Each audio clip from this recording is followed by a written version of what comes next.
سليمان، خليكم معنا ولا تروحوا لبعيد. ورجعناكم من جديد ومعنا ضيفنا حامد, Director and Serial Entrepreneur of many companies. Welcome to the show, Hamid.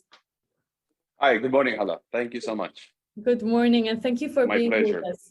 My pleasure. First of all, we would like to talk about your entrepreneurship journey and the first company you started with. It's the flower company. So can you tell us more about that? Sure. Let me start a bit before that. I graduated from American University in Dubai, in 2014. And right away, I joined a family business. A couple of years staying in a family business, I realized that's not the journey I wanted to continue in. And I decided to leave the business and start my own business, which was the first business that I started, Black and Blonde, the flower business. Black and Blonde started in 2000, like the initial stages started in 2016, and the actual operation started somewhere in 2017. We've been in the market for a couple of years.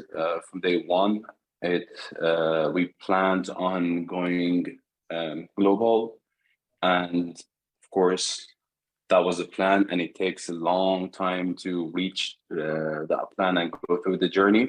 But we are hitting our targets somewhat on the, as planned.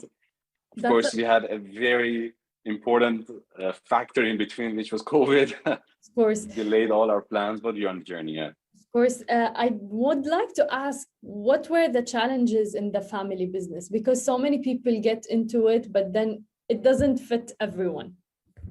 Yeah. You see, the family businesses, there was nothing wrong with it actually, but it really depends what you're looking for in your career. The family business is very different from the kind of businesses that you start yourself, because when you start a business yourself, it is really the matter of how you plan to go about it yourself. When in a family business, you have to follow the structure and the culture that has been set in that business. It's not necessarily any family business. If you join any company, you have to follow the culture and the structure of that company. And if anyhow you feel that culture, that structure, that's basically whatever that is in that business doesn't fit you, you either change your company or start your own company. In my business, I couldn't change the company. I cannot go from family business to another business.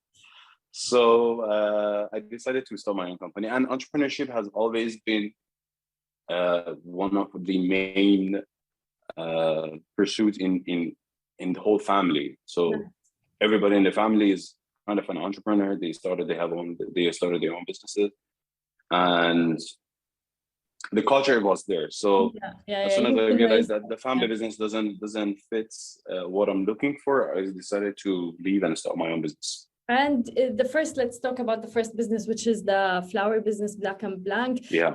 It's online. Black and Blonde. Black and Blonde. It's online and offline as well, right? Yes, we started initially online, but over the years, not over the years, right after COVID, we realized that online is not going to be the only way, because initially, not many companies were online. But after COVID, online was saturated. Yeah. Every little company, every small company was going online as well. So we decided we want to take a reverse approach and go offline and try that model of the business as well. That's why we decided to start a couple of stores in Dubai and in Abu Dhabi to see how that works. That's interesting, because most companies, as you said, like they went online and digital during COVID. Yeah, and sorry, my office is quite hot. No worries. And so many of them actually shut the offline stores and went to the retail and went to online. So how has it been offline for you? It has actually been very good. Again, because the online market has been very saturated. So we decided to go offline. And as you go online for any business, you are bombarded with all kinds of businesses in all different industries. And people usually lose the attention there. Because you open it, me being in a flower business, once I open it, I'm getting advertised by 100 different flower companies every single day. And it doesn't matter what you're searching for. Anything you search for, the next day you are getting advertised by 100 different companies. And at the end, you are not necessarily getting a good exposure in the online market, in the advertisements. So it's better to go offline, and then people see you, feel the product, touch the product, probably make a better connection with the product, with the brand. And that helps, at the end of the day, that helps the online journey. So they are not, I don't think they're competing with each other, but they're complementing each other. Yeah, because if I see the store and I trust it, now I can easily order online with, my eyes closed. I would know how. Yeah, exactly, 100%. That absolutely. How did you choose, what factors for picking the location of the offline stores? It really went back to the brand itself. Black & Blonde has always been a very luxury and high-end brand. So deciding in terms of which locations you're choosing for our brand, it was very important to choose this kind of location. For example, in Dubai, we have joined Galeries Lafayette. Yeah. And we are being represented by Galeries Lafayette in Dubai, and in Abu Dhabi, we are being represented in the fashion avenue of a Marina Mall in Abu Dhabi, which is very high end. So the location was decided and chosen this way. That's great. Also, you have so many different businesses, like even totally different from a flower business or an online business. So can you tell us more about your trading business and the other ones? Sure. The trading business is basically, again, these are different businesses, but at the end of the day, they are kind of helping each other and complementing each other. Through the flower business, we realized the need for trading and being able to trade like across the world and doing the import and export. So through that business, we realized the requirement and the need that we had that, and we started our own trading company, which is working not only in terms of flowers, but it's also working in other products that are required. And being in the Dubai market, trading is UAE is the hub of the trading of the region. So it made a very good sense. At the same time, Black & Blonde being an online business, we had a lot of requirements. We needed digital. So through that company, we started our own digital marketing company, which is called, I actually co-founded it with an old friend of mine, and it's called Growtality. And we have been in the market for a couple of months, and it's been very successful because at the end of the day, we had the knowledge and we had the experience. So we just decided to expand the team, add sales team, establish it properly, and start selling that service to the market as well. So the digital marketing company is there now, the flower business is there now, the trading business is there now. But at the end of the day, I decided to take a very different approach and start a business that has nothing to do with any of these. And we are currently working on an F&B concept that's it's in the process right now, and it could take about another 6 months so that we can launch it, hopefully in the UAE and later on globally. Nice. How can you manage such different businesses? Honestly, what I think at the end of the day, a manager should do is not necessarily operate the business, but to bring in the right people who do the operation of the business. All I usually do in a day is to have basically reports from these different businesses, look at the market, and based on that, make a decision of how we have to approach the business and how we should go and proceed and go further in the business. I'm not necessarily doing anything regarding the operation of the business. So once you have the right team, once you have the right people in each of these businesses, it makes it easier for you. Otherwise, you have to jump in the business every time, make decisions for it, and operate it yourself as well. So I think team building is the most important thing in making sure that the business is running sustainably for a long time. And your first business, was it self-funded? All of them have been bootstrapped. Yeah, actually, it was self-funded, and then it helped. Like the first business started, the second one started, third one. So it's been bootstrapped until now. That doesn't mean we're not looking for funding in the future. But of course, as of now, we have not needed that funding for any of the businesses. So many young entrepreneurs, they want to start their own business, but they're scared. And so many people put the money as a barrier. What do you think of that? Honestly, I've seen those entrepreneurs. I've seen a lot of those entrepreneurs that have a great idea and want to start something, but they are just scared to start it because they don't have the money, they don't have the funding, and they cannot bring in the funding. So I think if you lose that mentality that you need the funding to start something, removes a lot of barriers for you. Of course, it's gonna make it a bit more difficult and a bit more challenging in the process. Funding makes things a bit easier. Yeah. When you have the fund, you can start a business, and you can even waste some of the money. You can burn a little money here and there, and go about the business. But at the end of the day, funding should not be a barrier to starting a business. If you have the right plan, if you have the right strategy, if you do enough research of the market, you can probably start a business by self-funding it or funding it from like family and friends.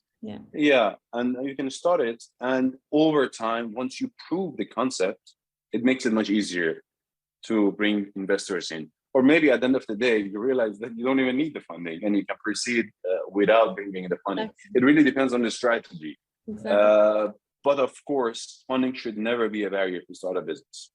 And funding, like from investors and everything, it comes with responsibility. It's not a matter of take the cash and then you're good, you know? So yeah. Exactly. You have to have answers for every actions that you're taking. But it doesn't mean, once you fund it yourself, it doesn't mean you don't have to think through every single action that you're taking. At the end of the day, you have to answer to yourself. Yeah, exactly. You have to stand in front of the mirror, in front of the mirror at the end of the day, and you have to answer for each one of your actions. There are some people that think that if you, even skills, let's say, if you have different skills or if you manage different businesses, you're not going to be focused and you're not going to be successful in all of them. But in your case, we have a different case and it is a successful. So can you talk to us more about it? What do you think, especially that you're doing it on a daily basis? I think in my case, the most important skill that I am using every day is time management. It is making sure that I'm not wasting any time here and there. Make sure half a day is not gone on Instagram or any other social media. Actually, I don't have any of these social media on my phone. I only have it at a phone at home. At the end of the day, I'll just go through it to see what's happening. Nice. I don't need to, because once you start it, once you install it on your phone, you're trapped. 100%. So I think time management is the most important thing that you have to consider in a day, and dedicating a certain number of hours to each of these businesses. Not necessarily in different slots, but at the end of the day, you have to go look at each of these businesses separately, go through the decisions that you have to make for all of them, and make sure they are taken care of like little children. Like if you have kids, you cannot say, you grow yourself, I'm just going to take care of this one. You have to take care of each one of them separately. So the time management is the most important one that I think goes through it. Because at the end of the day, I think every entrepreneur has probably seen something in themselves that they've started a business. So they probably have the other skills that comes with it in terms of the management, the leadership, probably some business skills that they have, or if they don't have, they bring in people to help them with. But you have to be able to go through all of these. Of course. And that comes with time management and making sure you dedicate the right amount of time to each of these businesses. And yourself, of course. Exactly. Speaking of time management, is there a work-life balance in your life? There is, from time to time. But of course, sometimes I have to put a bit more attention to the work, but sometimes I take time off and make sure I take care of myself. Something that happens every single day is training, workout. Nice. I make sure I fit that in early in the morning, like 6:30 to 7:30. Nice. Get it done, get it out of the way, and then start the day. What I've realized is when I don't spend that 1 hour for training, I actually spend more time. I waste more time in the day. But once you fit that in, you have more energy, you have more focus. So it makes it easier to go through the day. Agreed. I just came from horse riding early in the Oh, morning. wow. And I feel, yeah, so I 100% agree with you. You're going to feel the energy until tomorrow. Exactly. It stays with you for 48 hours. It's great, honestly, and I think it's a great element for all entrepreneurs, and of course, like anyone, for productivity as well. Yeah, I think the work-life balance is something very, very important, or at least taking care of yourself, your body, because it fuels you. And the burnout, it's a huge issue. So many employees and so many entrepreneurs face. Have you ever faced a burnout? I have, of course, yes. Especially once I started my business, I didn't really know what burnout is at that time. Yeah. And I used to put 13, 14 hours a day, just work, go home, sleep, come back, work, go home, sleep, come back, work. And once I realized I just hate everything. Exactly. I hated my work, I hated my life. I just didn't want to do anything. That's where I realized what's the meaning of burnout. And that's where I decided to, reduce that number of work hours and take care of myself. I think it's very important to for everyone to take care of themselves in terms of their body, their mind, and their spirit. 100%, I agree. What are the future plans for you as a serial entrepreneur, having so many businesses? You want to expand geographically, as we said, right? Of course. For Black and Blonde right now, we are working on opening our London office. Mm-hmm. So our next step for Black and Blonde is stepping into Europe. London and Paris are the two cities that we are looking at after Brexit. Before it would have been easier, yeah. But now we have to separate them. So London is the next one, and then after that, hopefully we're looking at Paris, and also GCC market has always been the main target for us. For the other business, for the digital marketing business, of course, again, we have currently 3 different offices in 3 different countries. And what we are looking for to expand and sell our services in first Europe and then North America. These are the future plans for the existing companies.